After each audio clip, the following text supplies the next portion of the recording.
most successful African-American bargainers today as Oprah Winfrey and Barack Obama.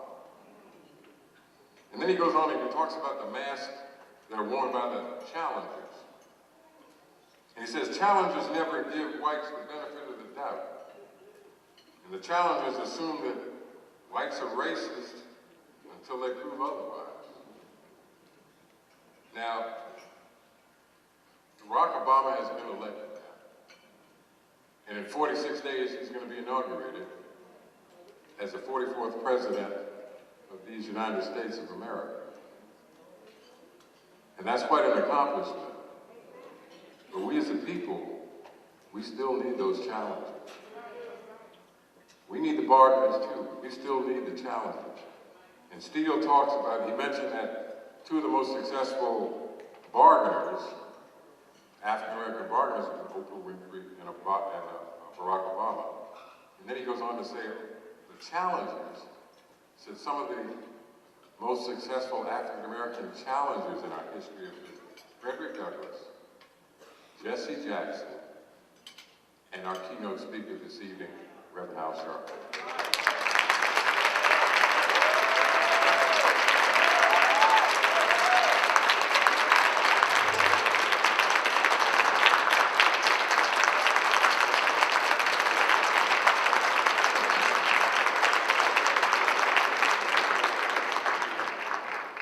Thank you very much. First, giving honor to God and to Reverend Brockington for her work. Give her a big hand.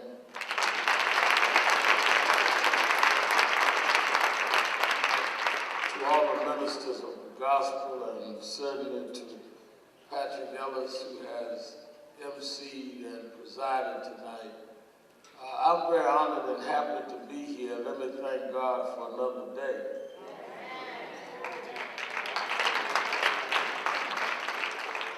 A day that we neither earned nor deserved. You know, too many of us get up in the morning like God owed us another day. Or like we had done something to earn another day. But I don't care how holy you are. I don't care how saved you claim to be. All of us have done enough wrong that any night we sleep, if God just checked the record, none of us would see the next morning. So every day is a gift from God.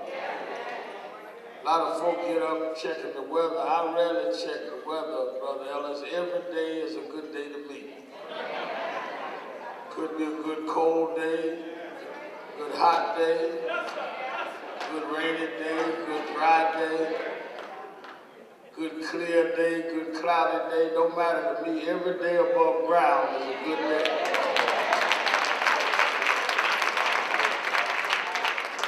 Because every day I get up, I realize that somehow while I slept, a divine decision was made to look beyond my faults and supply my needs.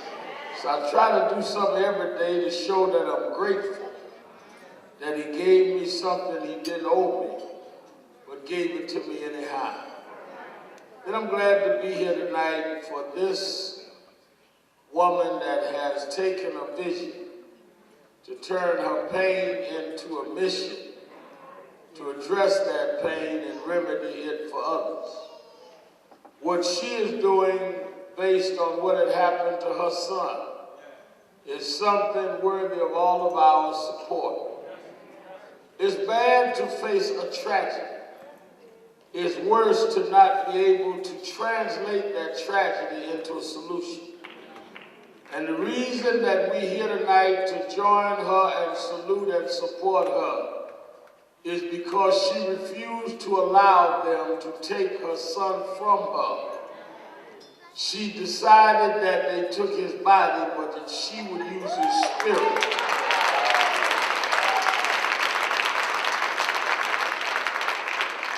We meet tonight in the best of times and the worst of times.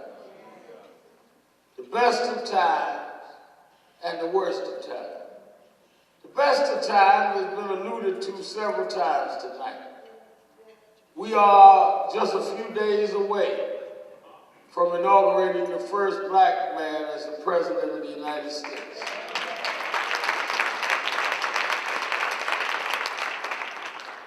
We already have over 40 members of Congress that are black, several of which chair major committees. John Conyers chairs the House Judiciary Committee. Charlie Rangel chairs the House Ways and Means Committee. For the first time in history, we have 2 sitting blacks as governors of state. The best of times. Just not many years ago, we were just fighting for the right to vote. Now we have a black president, 2 black governors, and all these people on Capitol Hill. Best of times. Black CEO at American Express. Black CEO at Time Warner. Till very recently, black CEO at Merrill Lynch. But it's the worst of times. Because with all of that, we got black kids shooting each other in the streets in Prince George County. We have dope being sold. We have our culture being polluted. I sat and watched as the choir sang and as others sang, this young man sang, and thought that not too far from here is your car. And you turn on the radio, you won't hear on every station singing like this.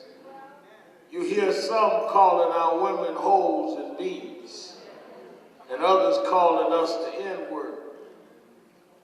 Best of time, worst of time. What would be tragic to me is with all of this new power, if we cannot use that power to stop the murders in the street and stop the situations that people like Reverend Brockington is giving their life for, what will it matter? I remember when I was a little boy, Brother Ellis, I started very young in preaching and then young in civil rights. And I remember I was about 13 years old. I was youth director of Operation Breadbasket. And Reverend Jesse Jackson mentored me, not this Jesse Jackson, the other. And Reverend Jackson brought me to Stamford, Connecticut. He said, this is a big deal for you. I said, what's that? He said, we're going to a benefit program for some kind of charity at the home of Jackie Robinson. And I said, well, who is Jackie Robinson? He said it was the first black that could play baseball. 1947. Well, I wasn't born in 47. And by the time I was born and grew up, I'd seen Willie Mays and Hank Aaron. So it didn't mean that much to me to meet Jackie Robinson, the first black baseball player, because there were plenty of black baseball players by the time I got of age. What I'm saying to you is that 40 years from now, they will not know why we're excited about Obama or why we're excited about Rangel and Conyers if we don't solve any of the problems while they're in office. Just being the first, if we don't use the first, will not vindicate our role in history. Many of you get impressed that you're the first on your job. How many people heard that? I'm the first black here. That's good. What did you do after you got there? I'm the first black in the neighborhood. Well, how is the neighborhood now that you're there? Just having a rank with no function is meaningless and will run out of style in a minute. What we've done too often, even in the church world, is we have built structures with no missions. We've got bigger churches, smaller missions. Storefront churches was feeding people. Mega churches entertaining people.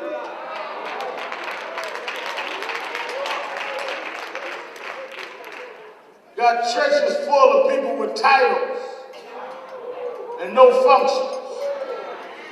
Everywhere I go, people tell me they title, but they can't tell me what they do. You have too many ministers that don't minister to nobody. Have too many missionaries with no missions. Too many trustees that can't be trusted. God ain't gonna judge you by what you call yourself. God gonna judge you by what you do. Go through the Bible. God don't call too many people to titles. Most of these titles we make up. We got all kind of titles and boards and auxiliaries.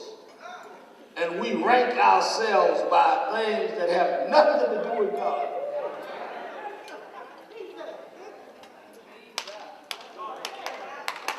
Get up in church, sing if I can help somebody.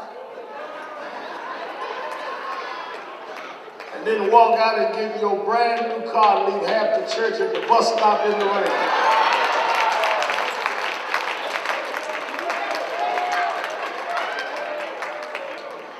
Just empty words. And at the same time, I watch people in amazement come in church and pray, Lord, what would you have me to do? There's plenty to do if you just get out there and do it. They're selling dope right across the street from the church. Kids walking around with guns in your housing development. Folk breaking in the windows, breaking in the houses. And you talk about what would you have me to do? What you really want is something easy to do. We want dessert with no meal. We want praise with no service. We cannot keep playing with God. I go to some churches, Reverend Childs, and they be jumping and shouting even before all the services called. And I tell people, child, we don't get excited. Church is supposed to get you ready for service. See, a lot of us just go to service, never of service. Church is supposed to get you ready to go out and serve like Reverend Brockman do. Church is like a filling station. You're supposed to come here or come to church to get your fuel so you can run somewhere. But if you ain't going nowhere, ain't no use in you getting no fuel. You look silly going to a gas station, sitting up in the gas station all day with just fill up your tank, gas, run all out of the street. Only way you get a full tank is if you're getting ready to go somewhere. So a lot of churches I go to, folk just jumping and shouting, swinging on the chandelier and everything. Before all the service call. And folks travel with me think they got more Holy Ghost than we got. I know they just got a lot of backed up gas they ain't never run out. That's why the Bible said the harvest is ripe, but the laborers are few.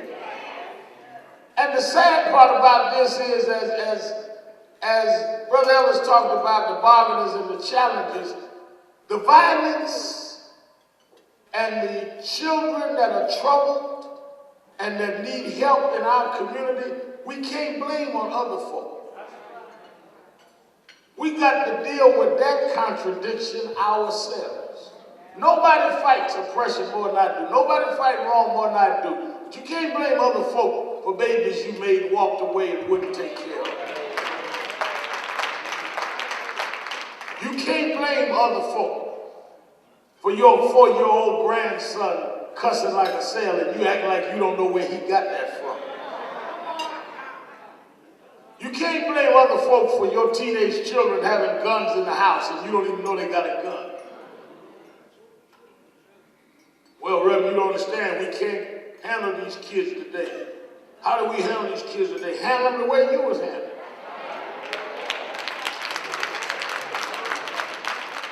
I was growing up, didn't nobody ask me, did I feel like going to church?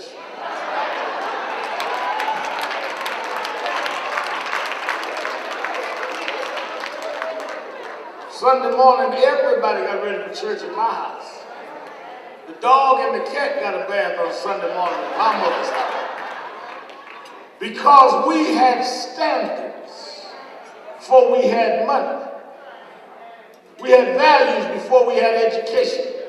And many of us have become so educated and polished and refined that we've lost the basics of how we got where we are.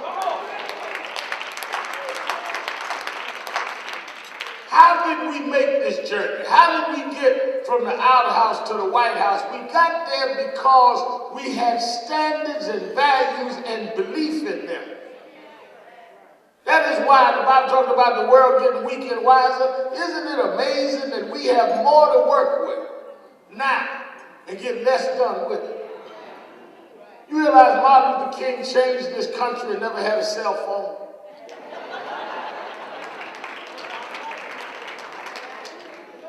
Thurgood Marshall changed the U.S. Constitution, never had email. We have all kind of technology today. Laptops, computer in every room in your house, email, online, offline, BlackBerry, 2 cell phones in your pocket. You can't get 3 Negroes together to get rid of the people on the call. They mobilized the nation of rotary phones. And we've got all of this and scared of our own children. We ought to be ashamed that it takes a woman like Reverend Brockington to stand up and do what all of these great, big, huge, mega preachers on TV ought to be doing.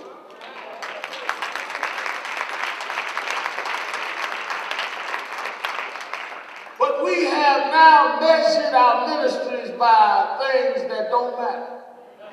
How big is your church? How many members you got? Rather than how many lives have you touched. I preached to 10,000 on Sunday, but how many of them go out and do some work in their community?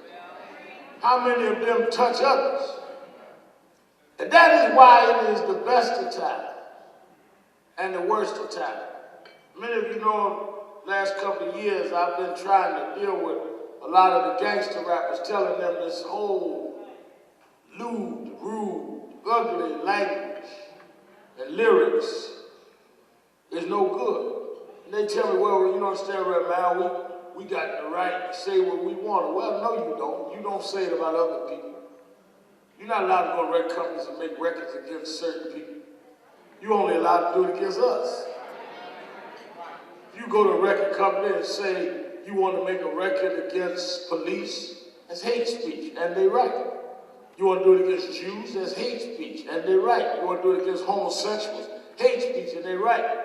You want to do it and call blacks niggas, that's free speech.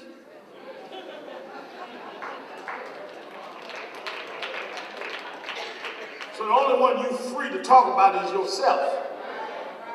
Then they tell me, well, you got to understand, you know, we just show what's out there. Don't blame us. If y'all want us to stop rapping like this, change what we see. Well, that's not our history. History of our people was never to just use our art and culture to expose what we saw. The history of our people was to paint a picture and a dream of what we couldn't see, and to inspire our people to become what they couldn't see. That's why in slavery, what did we say? Go down, Moses. Swing low, sweet chariot. We wasn't singing about niggas in the field picking cotton. That's what we saw. In segregation, what did we sing? We shall overcome. Ain't gonna let nobody turn me around. We wasn't singing about the hoe in the back of the bus. This is this new thing that you can only see and rap about what you see. celebrating being down. One of them told me, well, you gotta understand, we like a mirror. We just show what's there. We reflect what we see. I said, well, that's strange to me. I use a mirror every moment. Wherever I stay, I get up, go in the bathroom, look in the mirror, hair all over my head, sleep around my eye, slob around my mouth. I don't walk outside talking about I'm gonna keep it real.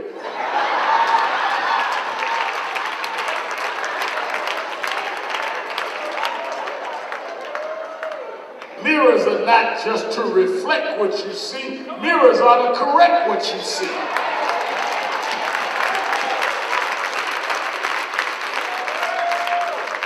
This trick of telling our young people to have a culture